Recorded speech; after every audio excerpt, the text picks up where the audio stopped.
The National News Desk, locally covered, nationally connected. Tremendous amounts of jobs, and ultimately prices will stay the same, go down. President Trump arguing tariffs will be great for Americans, but who's pushing back as he signs a sweeping reciprocal tariff plan on foreign nations? Organized protests grow as raids continue against non-legal residents in the United States. Who's speaking out now? Then egg price increases are not letting up. The other popular breakfast item that's expected to get much more expensive in the next 6 weeks. This is the National News Desk, America's News Now. I'm Amira David. Right now, an atmospheric river of rain and snow hitting the West Coast, blanketing almost all of California in heavy precipitation. Snow is coming down in Washington and Oregon on the east to Idaho and Utah. And we do have a live look for you over Olympic Boulevard in Los Angeles. You can just see how wet it is there right now. Roughly 10 million people in and near Los Angeles County are under flood warnings, as up to 66 inches of rain is expected today into tomorrow. And it's not just flooding that's posing a huge risk here. High winds are already downing trees and power lines, and the heavy rain can shift unstable debris and send big chunks of dirt, loose rocks, and soil tumbling down California's mountainous terrain, creating destructive and possibly fatal mudslides. Because of this, evacuation orders are in effect in Sierra Madre neighborhoods near the Eaton fire zone. Evacuation warnings have been placed near the Palisades, Mandeville Canyon, Sunset, Eaton, and Hearst burn scar areas until 2 p.m. tomorrow. And on the East Coast, the heavy ice that we're talking about in terms of a snowstorm that's passed over the last 2 days has ended, but it's left tens of thousands of people in the dark. Worst hit is Virginia. 145,000 customers there still without power, mostly in the south near the North Carolina border, and that's according to poweroutage.us. Grayson County residents right on the border are 100% without power today. President Trump signing the executive order today imposing reciprocal tariffs on countries matching what they charge the U.S. in taxes. The world has taken advantage of the United States for many years. They've charged us massive tariffs that we haven't charged them. And as you know, I just did something on steel and aluminum, 25%. That'll go up at some point, but 25%, which will level the playing field. Trump says the move will drive more companies to set up shop in the United States to avoid tariffs, bringing more jobs and eventually driving down costs. The administration insists it levels the playing field between U.S. manufacturers and foreign competitors, creating, quote, a staggering amount of revenue for the U.S. government and leading to improved trade negotiations. The Secretary of Commerce's team will analyze the numbers for each country by April 1st. The reciprocal tariffs would be separate from other actions recently taken, including 25% on steel and aluminum. These could impact small businesses like breweries. The National News Desk's Vinny Morano speaking with employees in Austin, Texas, who say beer lovers could see higher prices.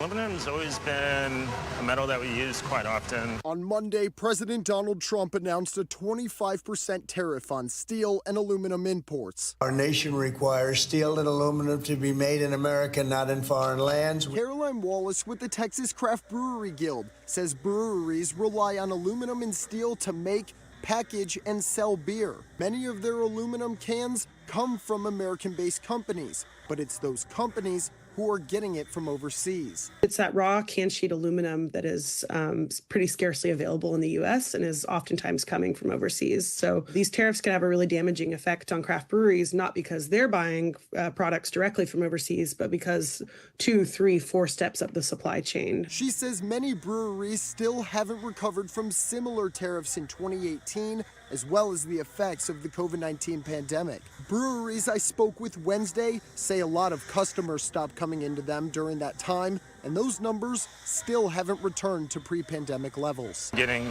your product out to the market is extremely important. Head brewer at Holdout Brewery, Hayden Whidker, says these tariffs are going to make it harder to do so. He also worries about the fate of breweries across the country. With the extra price, it might dwindle some breweries out of business. could also, and most likely will, increase the overall end cost to the consumer. Just keep coming out, supporting your local breweries.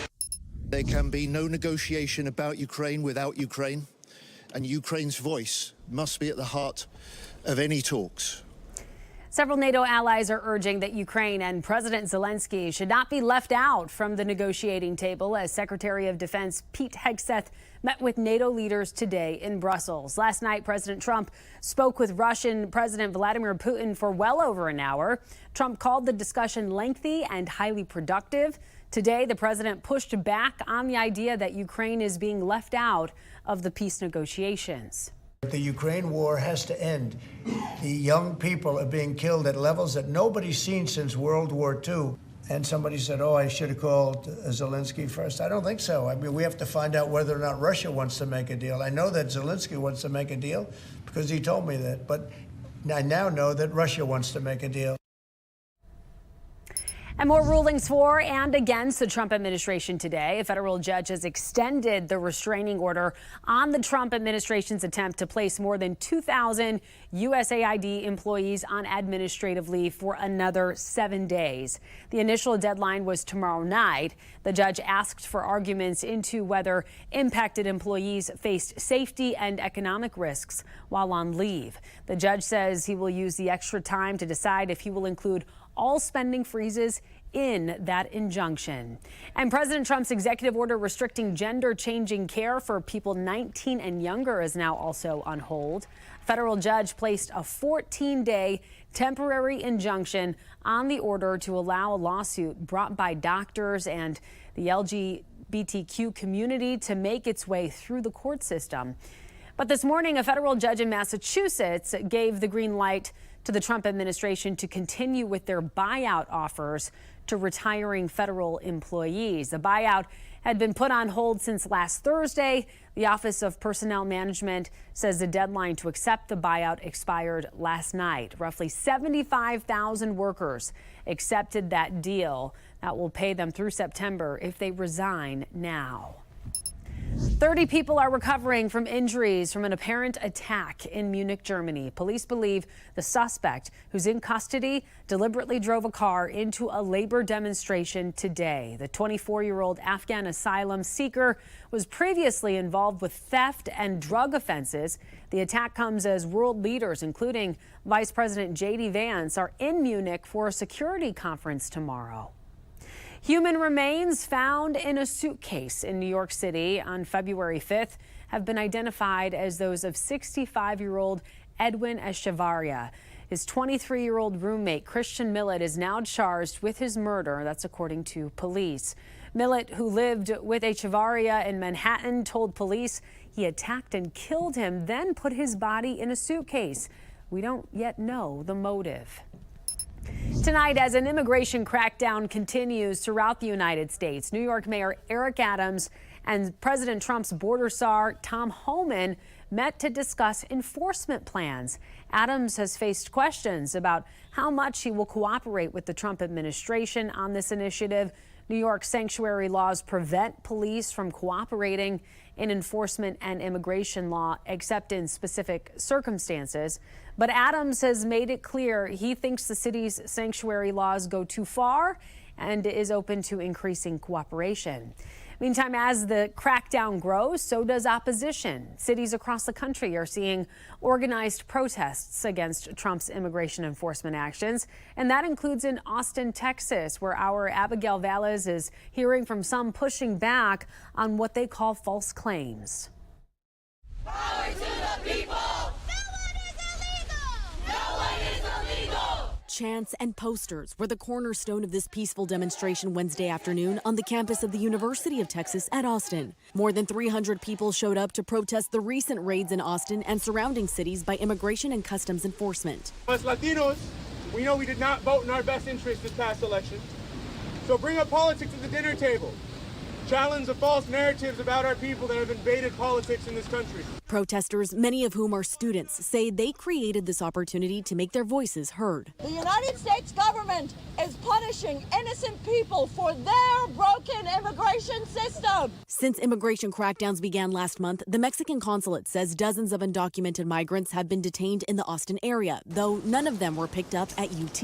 But a common claim made during this protest was that ICE agents have conducted raids on campus and even arrests. UT Austin officials say there's no validity to these claims, adding they're not aware of any ICE enforcement on campus or plans for them to conduct raids in the future. I definitely feel that focusing on campuses and schools and hospitals, people who are simply trying to live their life, it's very unacceptable. This protest comes just 2 weeks after President Donald Trump signed an executive order vowing to deport all undocumented students who participated in pro-Palestine protests last year. Juxtapose that with the fact that Trump is on the record being a fierce advocate of the First Amendment. In America, we believe in free speech.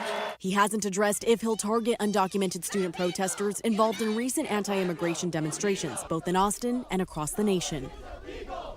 Art or advertising, that's the focus of a First Amendment lawsuit in Concord, New Hampshire today. The owners of Levitt's Bakery is suing to keep the mural above their storefront after the local zoning board demanded it be removed. The painting, consisting of pastries, was created by local high school art students and was erected 3 years ago. Authorities say it's more of an advertisement than free expression because the store is a bakery. They say it violates sign laws. The owners say the sign laws are overly broad and don't show how keeping the mural up hurts the community. Business owners in Alabama are concerned right now about a potential ban on hemp products there. A new bill would criminalize hemp-derived THC products by reclassifying them as Schedule I drugs. The bill points to a lack of regulation and high potential for abuse. One CBD business owner said 90% of her products would be affected, including non-psychoactive CBD products. Adults over 21 in Alabama can go buy alcohol. Why can't they buy the products that they need that help them? We don't sell to children. She says that she'll continue advocating with the Alabama Hemp Trade Association to prove the products are safe. And coming up, the factors besides bird flu that are causing egg prices to skyrocket across the country. Then President Trump's pick to lead and possibly dismantle the Department of Education is now in the hot seat. The promises she made to lawmakers today. And later, the drug more potent than fentanyl that could be behind a surge in overdose deaths in one city. We'll be right back.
Eggs just keep on getting more expensive because of bird flu's impact on chickens. The price of eggs rose over 15% in the month of January from where we were just a year before to around $4.95 a dozen. In 2019, there were only $1.54, just to give you perspective. The USDA predicting egg prices will only increase by about 20% this year. Not clear when the bird flu will be fully contained. But higher demand for eggs could also be contributing to the problem as more Americans choose to eat high-protein foods. Breakfast options at restaurants are also growing. Around 6,400 breakfast and brunch restaurants opened in the U.S. last year, many more than did in 2019. And fast food places like Wendy's and Starbucks are adding more breakfast menu items.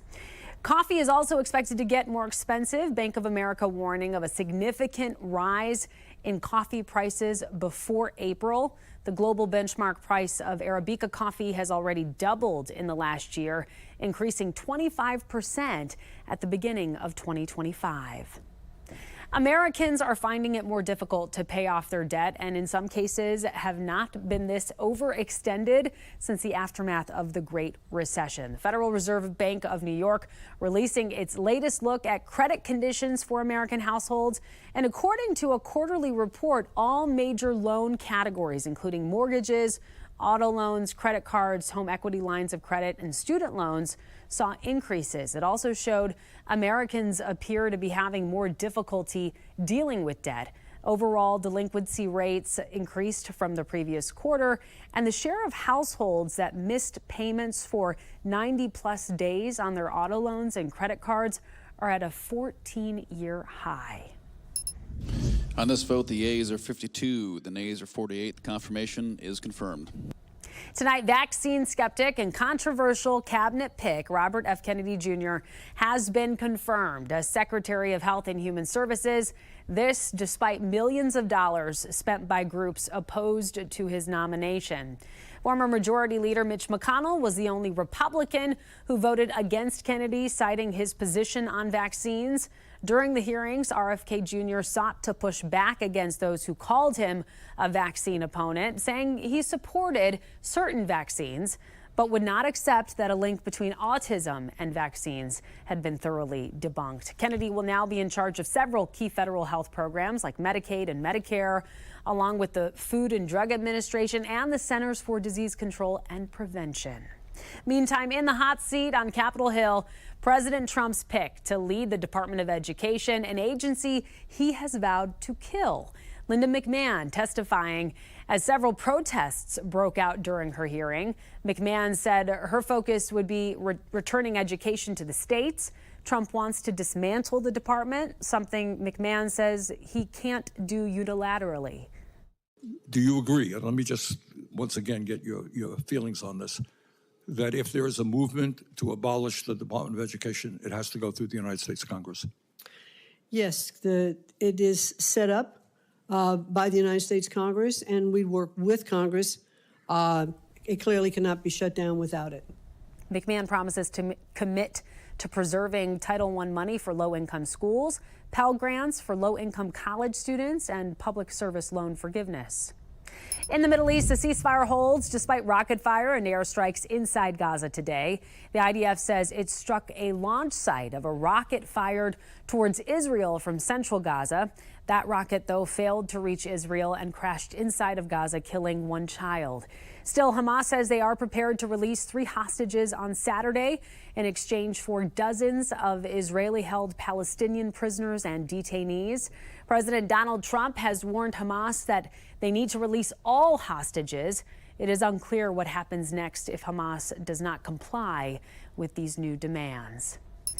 A woman is now banned from every Walmart in the United States for her history of shoplifting. Police in Memphis, Tennessee say 37-year-old Ashley Cross is in custody for trespassing and theft charges. She was recently caught on camera using a device to scan several items for $1 at the self-checkout. Cross is due back in court next Wednesday. A dangerous trend in surgery called medical tourism is spreading through social media. A word of warning, this story has some pictures and video of a hair transplant that are medically very graphic. Medical reporter Liz Bonus reports. Hey there, hello to you. Medical tourism is when you choose to leave the country for a complex surgical or other procedure to save money. It's really big in hair transplants right now.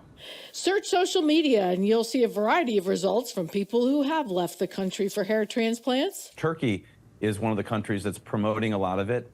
We discover that a lot of their clinics continue to change names as they as patients have complications from it. Dr. John Mendelson of Ohio's Advanced Cosmetic Surgery and Laser Center performs these transplants regularly. Since they can cost up to about $20,000, many people head overseas to try and get them half price. But he says buyer beware. Tell me what can go wrong if you go overseas for a hair transplant. Yeah, well, so just in the video here, you can see some hair loss in this frontal temporal area. We harvest the hair, and then what you'll see here is using a technique called smart graft, or what we call FUE, follicular unit extraction. Individual hairs are removed, and you can see them being cleaned there. And thousands at a time, we make really like little paper cuts, and we place these follicles in the proper orientation and direction. One of the biggest problems that we see is what we call over-harvesting. If you're not careful, he says, that can lead to bald spots. The hair can also be overstacked, and when that happens, they lose the blood supply, and so you'll see patients who actually come back where the donor hair is supposed to go, the recipient region, and they have this hair loss because of necrosis, we call it. But take a look at this photo of one of John's patients, a woman that had brain tumor surgery. This is partway through her hair transplant with the same techniques done properly. This is the final result. To get good results like that, John says, look for a board-certified plastic surgeon to perform your procedure. Do your homework before you head overseas. There should be a way to follow up when you return home in case of any complications. With your health news, I'm Liz Bonus reporting. Good recommendations there, Liz. Thank you so much. And coming up, a bus driver struck in the chest while driving, able to keep his passengers safe. We have the dramatic video on the other side.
We have reporters all across the country in your neighborhoods covering the issues that matter most to you. We're taking the pulse of America, and we start with empty shelves at a food pantry in Rhode Island. Empty shelves at Better Lives Rhode Island is becoming more common in the past weeks. We fill the shelves once, and that doesn't mean that we're good to go, right? Because as you can see, they're still empty, even with all the donations that have come in. Executive Director Paula Hudson says around this time last year, the Providence-based nonprofit was serving 1,400 people. Hudson says the number has jumped to 1,800 in the past year. Hudson also noticed the number of visitors increases at the end of the month when SNAP benefits begin to run low. Food stamps don't cover certain items. More deadly drug combinations are popping up on the streets of Cincinnati. Tom Sinan, who heads Hamilton County's addiction response, feels a shift in the fentanyl supply is behind it. We kind of confirmed that we are seeing, at least at an initial step, what we believe is this more potent, potentially more dangerous combination of fentanyl, carfentanil, xylazine, and metamidine that are being mixed together. Carfentanil first made its way to Cincinnati in 2016. In 1 week, Sinan saw nearly 200 overdoses. It's about 10,000 times more potent than heroin, about 100 times more potent than fentanyl. It's used as a tranquilizer for elephants and other large animals. It's not intended for human beings. It is a very strong sedative that's used in zoos. It was an afternoon trip to a basketball game on I-405 in Bellevue when a seemingly normal bus ride took a scary turn. That is Stuart O'Leary in the driver's seat, injured but keeping the bus under control as the team's coaches run up to help. I'm glad it was me, not them, any of my passengers. Less than a week later, Stuart is back on the job. He walked away with glass cuts to his face, a serious bruise to the chest, and one wild story. While they haven't figured out where the piece of metal came from, one thing about this terrifying situation is crystal clear. Kept the girls safe. That's what the job of a bus driver is. What an amazing man he is. Coming up, a preview of the Eagles' Super Bowl championship parade in Philadelphia tomorrow. We'll be right back.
Fans, get ready for a parade of parades down Broad Street. Tomorrow, the city of Philadelphia and hundreds of thousands of fans are going to celebrate the Eagles' second win in a decade after taking down the Kansas City Chiefs in Sunday's Super Bowl rematch. This year's parade kicking off at 11 a.m. near the sports complex in South Philly, and the route will end at the Philadelphia Museum of Art, where official programming is scheduled to begin at 2 p.m.